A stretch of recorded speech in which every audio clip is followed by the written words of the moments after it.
SMART24, driving business.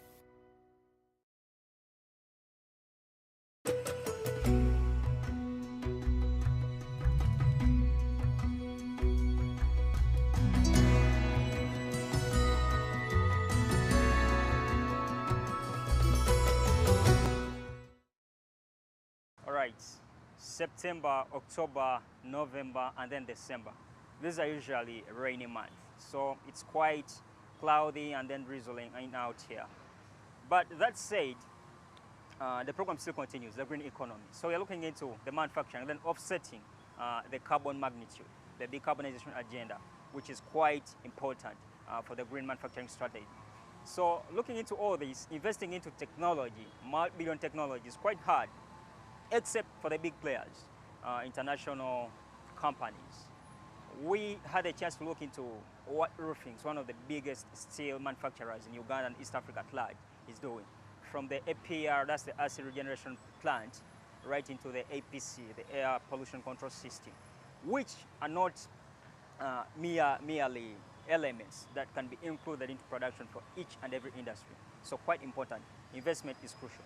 But then there is the Uganda the Uganda Industry Research Organization, like I said before, where the research that can be integrated into manufacturing and then the industry itself comes from. So we had a sitcom with some of the members, Adet Gloria, and then there's another lady called Mercy Chitimbo, to understand exactly what the UIRI is all about, and then their initiative to promote the growth of the small and medium enterprises, and then right all the way to the big players. So first we take a look into what UIRI is doing, and then later on when we come through, we shall be understanding a lot more other issues in the green economy. So first, this.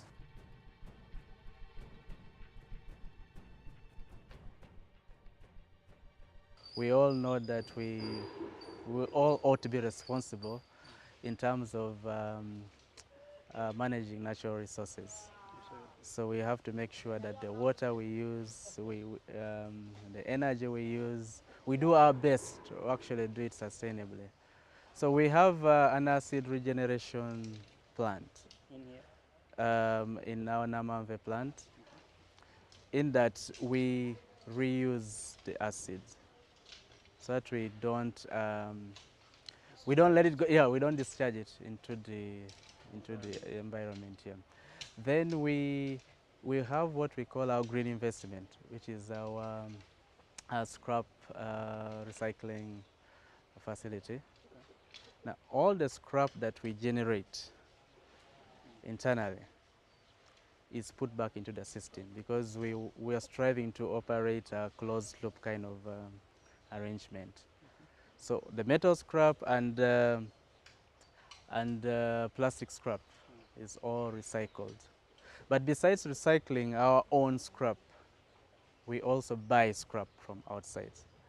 But we make sure we buy from licensed suppliers, yes. So besides consuming our own generated waste, we also pick waste from outside, which is a very, very, very good thing, I believe. There is waste that we are not yet able to recycle.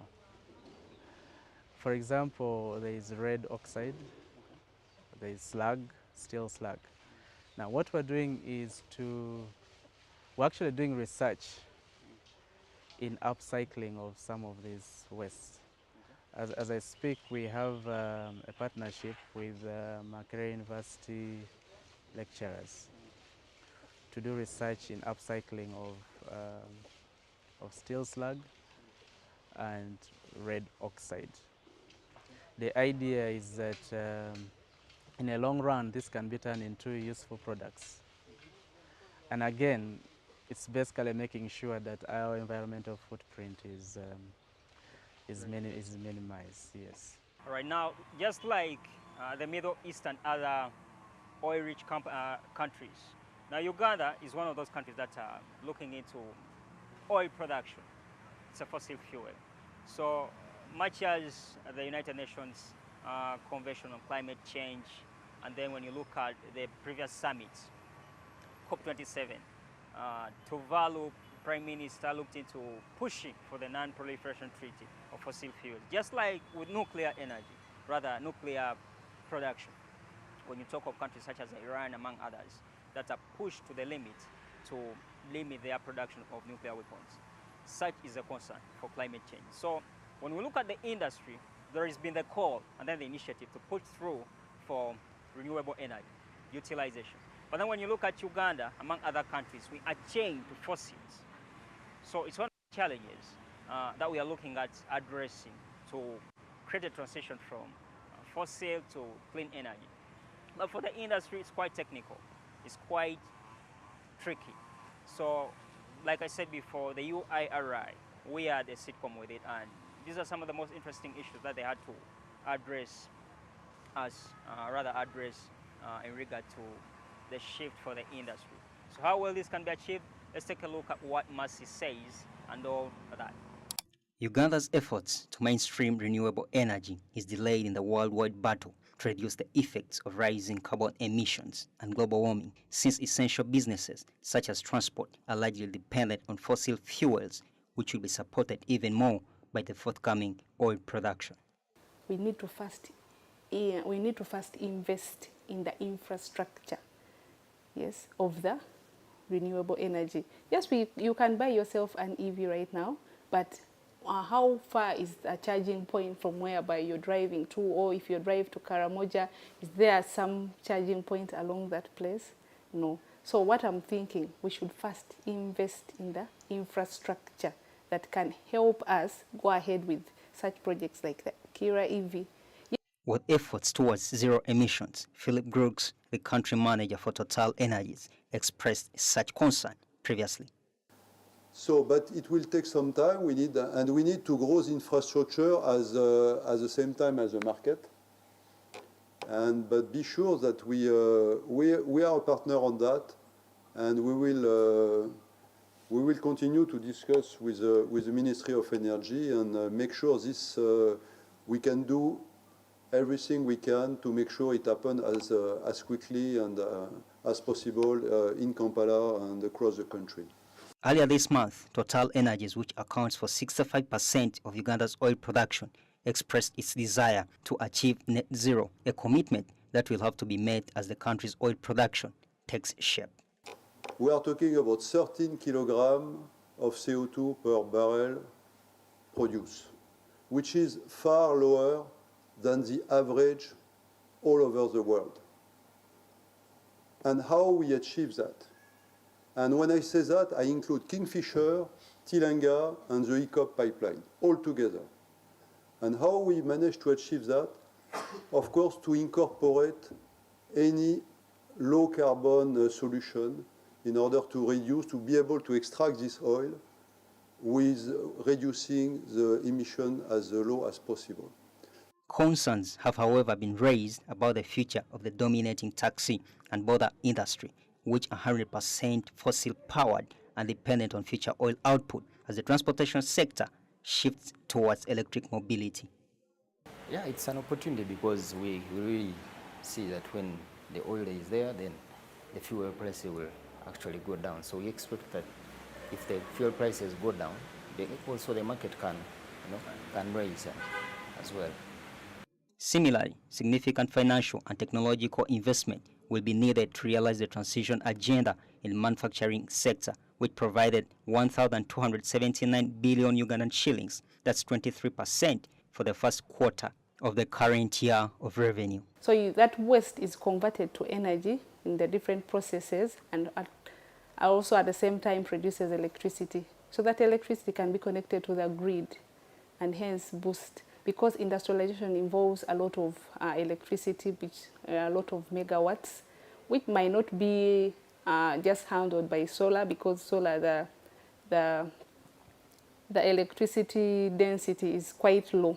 So we need big technologies that can help this.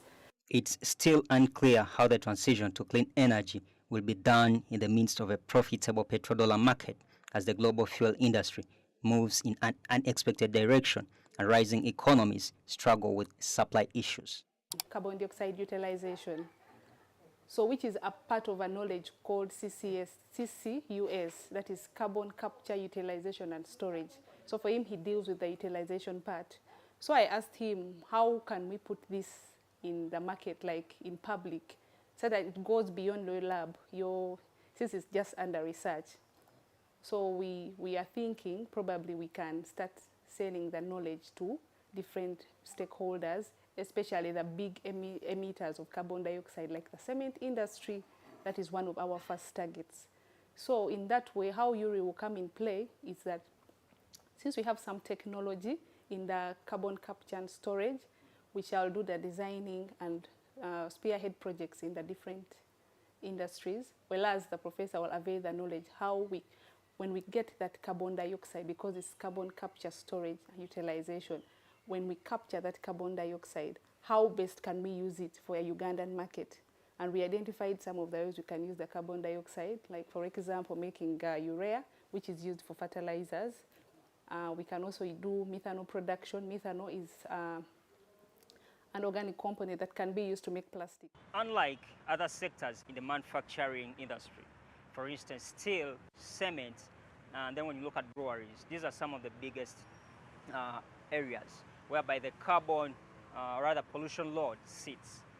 And then the pulp and paper industry is quite different. It isn't as much challenged as those that I mentioned earlier on.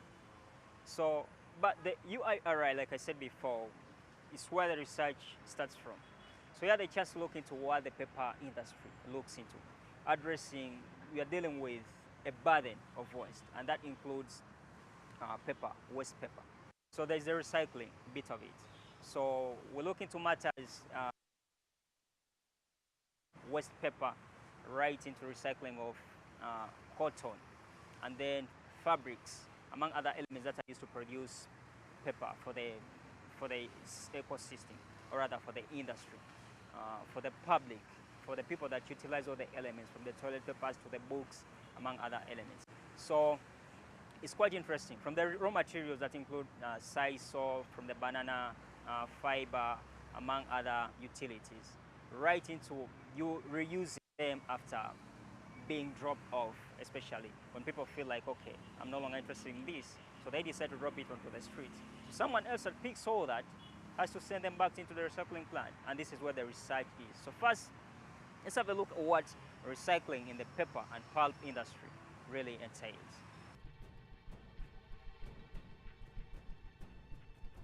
Since we are looking at adding value and also maybe in one way or the other saving the environment, we also have another product that we produce here as a paper pilot plant, because as we said that we do banana extraction or maybe fiber extraction, we always have waste that is generated. So that waste, or maybe even the offcuts, for example, like if it is for 100% banana fiber, those offcuts, basically it is reasonable that it is just banana fiber. So we also we have a process whereby we carbonize that waste and turn it into charcoal that can be used to cook, into charcoal briquettes. Currently, we have some people who do export banana fiber, extracted banana fibers. And according to some sources, they do extraction of banana fiber, do sorting and grading of those fibers, and then export them out. And the market is really abundant, but we would also fight so much hard that instead of exporting our raw material, we would rather add value to it. We add value, it would be more beautiful if we are exporting, let's say, paper bags, other than exporting the banana fiber. On the recycling part, for example, like the cotton rags and maybe the waste paper, we can produce, for example, like 100% waste paper. We pulp it through the same processes. The only difference that comes in is that we saw that, like for the banana fibers, we do the cooking with sodium hydroxide. But some of the fibers, for example, like cotton fibers, like waste paper, they do not undergo the cooking. We just pulp them. Or like some of the fibers, even if you do not do the cooking, but soak them in water maybe for like some predetermined amount of time, they can soften such that they can easily be pulped. Away from recycling, there's something interesting, which is quite a natural measure. Now, there's something called forever forestry. When you look at roofings and then the production itself that they incorporate in their work for the different products that we use in the construction, ever-growing construction industry, the real estate industry. So there's something called forever forestry. In this, there'll be an initiative to plant as many trees as possible. So for the community has a chance, so they are collaborating with the community. Give it something that creates a natural sink for the emissions. So the forever forestry come through, and then they intend to push as many trees as possible into the ecosystem. We have a climate action program that we call Forever Forestry. We generate seedlings. We actually buy seeds and raise nurseries, and we've had this for over 10 years. We have supported planting of over 500,000 trees. Now, Forever Forestry is generally about, again, greening the environment. That is the core around it. And so we raise these nurseries and give out the seedlings for free. And there are several ways we do that. When you walk into any of our factories and outlets, you'll see seedling stands. Now there, anyone, whether you're a customer or a visitor, you're free to pick any number. And we basically encourage you to plant them. Yeah, don't pick and keep in the house as decoration. We want you to plant them. Now, as the green economy comes to the end, I'm so grateful that I've had you right here, trying to break down the different issues that entail conservation of the ecosystem. Climate change has been one of the most crucial areas of concern throughout this year. So generally, you can't do away with it, especially when people talk about global warming, when we talk about droughts, famine. So it's a catalog of events and issues, from food insecurity right into maintaining the temperatures below, rather at an optimum level, whereby agricultural production can go on among other elements. So it's been quite interesting. And for the manufacturing industry, the carbon footprint tracking is quite challenging. So sustainability reporting comes in, but then how many people take the initiative? And then the implementation of the impact assessment, quite challenging still. So all these matters, from the biggest players in the industry, like I said before, people in the manufacturing, steel, cement, to the people in the beverages, to the people producing the paper, and then other elements, the medium, micro, small-scale industries, all together bring up the manufacturing industry, and then the rapid development that Uganda is undertaking. So all that transitioning from the agro-industrial-led industrialization right into the broad industrial progress, the fourth industrial revolution, is quite challenging. So this is where the decarbonization agenda comes in, and it's something really broad that we can't exhaust today. But then still, the green economy shall come through with a lot of other issues. There is the carbon markets, carbon trading. How feasible is it?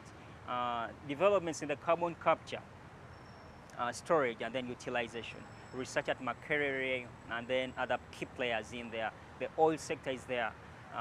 The green hydrogen, blue hydrogen, all that. But how possible can we realize? They seem like dreams, but then these are all green opportunities. So we shall be looking into so many different concerns as the show progresses. I'm Ivan Tibenkana, and from me and the team, we say thank you. This is SMART24 TV, channel 374, rather 372 DSTV, and then 394 TV. Until we meet next week, I sign out for now.